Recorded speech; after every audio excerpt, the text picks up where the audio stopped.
Hello, and welcome back to One Track Mind with me, Raptor. And me, Michael. And today we're going to be discussing the latest episode of Starfleet Academy. And I will start by straight out saying I don't think this was as good as last week's episode. There's quite a few things in here that I didn't like. There were some things that I did like. It's not a bad episode. I would say that still goes to episode 3. But I don't think this episode was as strong as last week. I would agree. I have mixed opinions on this one. There are some things about it that I liked quite a bit, and there are some aspects of it that I wasn't the biggest fan of. I think one of the biggest things that didn't always land for me was the comedy in this episode. Some of it I found to be genuinely funny, but there was also a good bit where I was like, missed the mark for me. Yes, I'm kind of the same in regards to I wouldn't say necessarily the comedy, it is the style. This reminds me kind of like the stressing my Marvel, was it Miss Marvel? Miss Marvel, yeah. I got the same vibe. It reminded me a lot of that. See, that's one thing that I personally kind of liked, because in terms of character, she's literally less than a year old. So I think it kind of works in the idea that she has almost like a childlike whimsy to everything and a childlike view of the world. So in that regard, I kind of liked the style of it, but there were times where I suppose it felt heavy-handed and yes, didn't work for me. Again, it's one of those things where I'm like, I liked it, but I also didn't like it. It was a choice that I think makes sense for the character, but didn't quite jive with me. It did feel very, again, like a high school drama episode. I had more fun with the high school drama in this episode, personally. Did make me roll my eyes a bit, but some of it I was kind of just like, okay, I kind of feel it. Like, personally, I enjoyed the bar sequence, but I didn't enjoy the initial scene of, oh my god, I'm forgetting his name. Hold on. Caleb? No. Durham? Is that it? Darum. Yeah. I didn't really enjoy his little tiff with the War College on, like, this is our side of the cafeteria. I was like, okay, it's just childish behavior, yeah. And thank God a teacher did show up, in this case Reno, just to pick the laser light off the floor and go, yeah, you're not doing that. But I did enjoy the bar sequence, mostly because they didn't antagonize each other too much. Like, they had the initial, like, oh, this is our place, and then the bartender came over and was like, yeah, we're not doing that, everyone have fun, and they all kind of just split up and did their own things, which I was like, okay, we're not going too heavy into this. And I did laugh pretty hard seeing Sam just knock that girl out. I was like, oh shit. Okay. It's fine, but one thing I would say, again, as a teacher or even as someone who's been to university, you don't wear the university's logos on your clothes to a bar and then start a fight, because that brings the education establishment into disrepute. It's true. I mean, you are representing your institution there. Again, there should have been consequences for them having a bar brawl while all dressed up in Starfleet Academy uniform. Since we're talking about the bar, can we just discuss how completely irresponsible Caleb was? But also the fact that, in addition to all the other, just how good he is at literally everything, he's now able to hack into the coding of a artificial life form he's never encountered before, and can hack into it and give it new code that allows it to imitate being drunk. Personally think you're being too hard on him right now. I'm like, they even put in a scene showing that he did not know what he was doing at first. So I'm like, he at least had to, like, take it off to the side and figure it out. Incredibly brief moment, and then he's able to make her able to experience being drunk. I just think, how many more things is this kid gonna magically be able to accomplish? I just think it's a bit ridiculous. I especially think it's incredibly irresponsible to essentially give a kid a bottle of vodka and go, You can drink as much or as little of this as you like to experience being drunk without considering the consequences of doing that. I just think it's very irresponsible of him. I think it's fine. Genuinely, I think it's fine. If she's adult enough to be at the academy, I think she's adult enough to get drunk and choose how drunk she's going to be, which she did go very hard for her initial attempt. I liked a lot of the stuff with Cisco. Again, a lot of nice references. It's nice to know that people still talk about him and that mystery was never solved. I'm kind of glad they didn't go down the route of her actually solving the mystery of what happened to him. It's no, we're probably never going to know what happened to this man, but the effect he had on the Bajorans and other people is kind of the important part, and I did really enjoy a lot of that stuff. It was very cool to see the actor who played Jake come back and reprise the role as an adult and everything. Thought that was cool. Yeah, one thing I would say is that the Deep Space Nine references here felt integral to the story the episode was trying to tell. It wasn't just nostalgic referencing in order to be nostalgia bait, which was basically all of season 3 of Picard.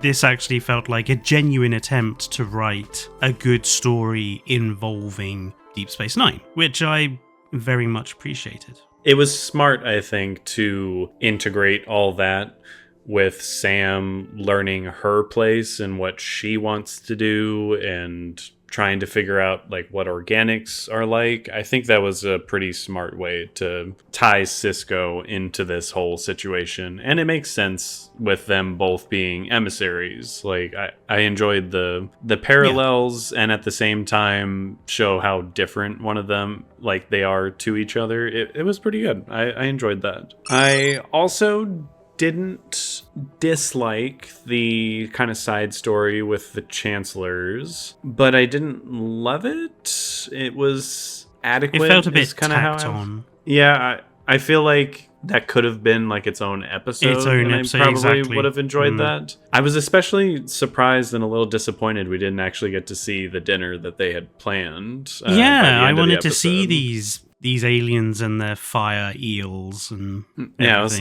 I kind of wanted to see how that all went. But I'm glad that the two of them kind of found common ground and it became clear as to why there's animosity between the two in the first place. I was okay, well, that's good. There was decent stuff in there. It just felt a little, as you said, kind of tacked on, a little rushed. So nothing to shout home about. The dinner scene where they're rehearsing was quite funny, though. For me, that was probably the best comedy in the episode, was seeing the doctor, hamming it up, Reno being completely unenthused, and Ake doing her best but not very good accent for the Chancellor. I enjoyed it. I thought it was fun. I think this was the first episode that we didn't see Thok. Yeah, it was. No Thok in this episode, which is a bit of a shame. I love her, but can't be in every episode, I suppose. Although this did just make me realize, now that you just said that, we still haven't seen Tilly in any of this. That's a good point. What does she teach? Where is she? I'm curious to see when she pops up, because I know she's in this first season. We still haven't seen her, so that's kind of curious. Oh, one other very small tidbit in the episode, but I loved it, is this very clear blossoming relationship between Jaden and the war cadet. I kind of love it. I think it's cute. I like seeing this too.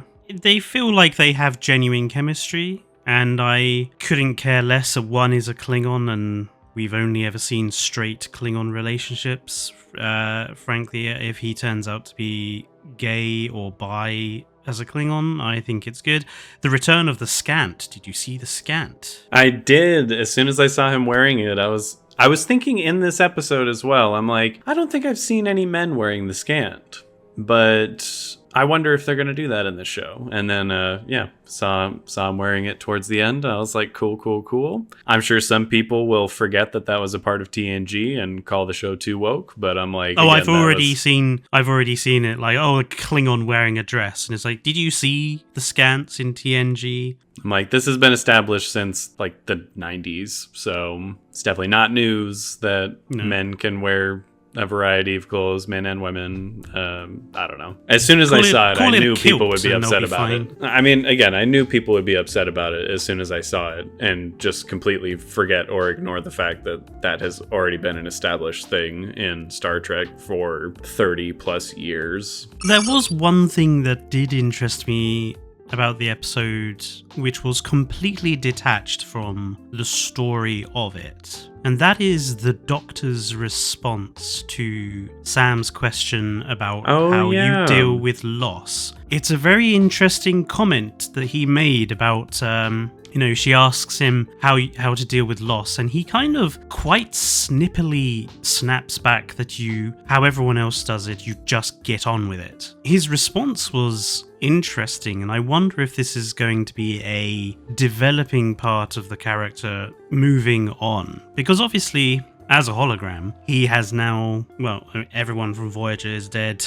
Everyone he has known for the last 800 years is probably dead. And it does seem that has taken its toll. I agree. I feel like this is something that's going to be addressed in this show, hopefully in season 1. I think if I were a betting man, I would say we will get an episode in this first season that expands on that comment he made, because it seemed like they made a point to have that there. But I am curious as to like what his thoughts are on that situation. Because he's seen them all die. It's a pretty heavy topic as well, philosophically. The Doctor can essentially live forever, and what is the effect of that to somebody? So it's definitely an interesting thing for them to do. I think it's a natural thing for them to do given the Doctor and where we are. But yeah, I'm kind of with you. The episode isn't a bad episode. I'm just very on the fence about it. Stylistically, for me personally, I didn't enjoy it, or it was a little bit... I'm going to use the phrase, and I hate to use the phrase, it wasn't very Star Trek. I would agree. Which is both a good thing and a bad thing, depending on what perspectives you have. I think it's good that Star Trek plays around with new ways of doing stuff. It's just personally not a style I like. Which I think is totally fair. Because at the end of the day, I'm similar of like, it's not quite my jam, the stylistic choices they made here, but I liked it well enough. And I enjoy whenever Star Trek does branch out and try new genres, new styles, new stories, all that kind of stuff. So, I don't hate the choice. I just didn't jive with it maybe as much as some other people would. I do feel like weirdly enough, I feel like out of all the episodes we've watched, this is going to be the one that gets the most vitriol. Probably because... I mean, again, I think there's going to be a lot of bad faith arguments against this episode in particular. You have I'll just go a little politically incorrect here, I guess. You have the black woman who is like very autism coded, having her own episode where she's exploring all these different things and acting very childish, and I think that is going to really like rub people the wrong way in ways that I think are quite unfair. I just feel like this is going to be probably, out of the episodes we've seen, the peak episode that like really bothers people who don't like new Star Trek.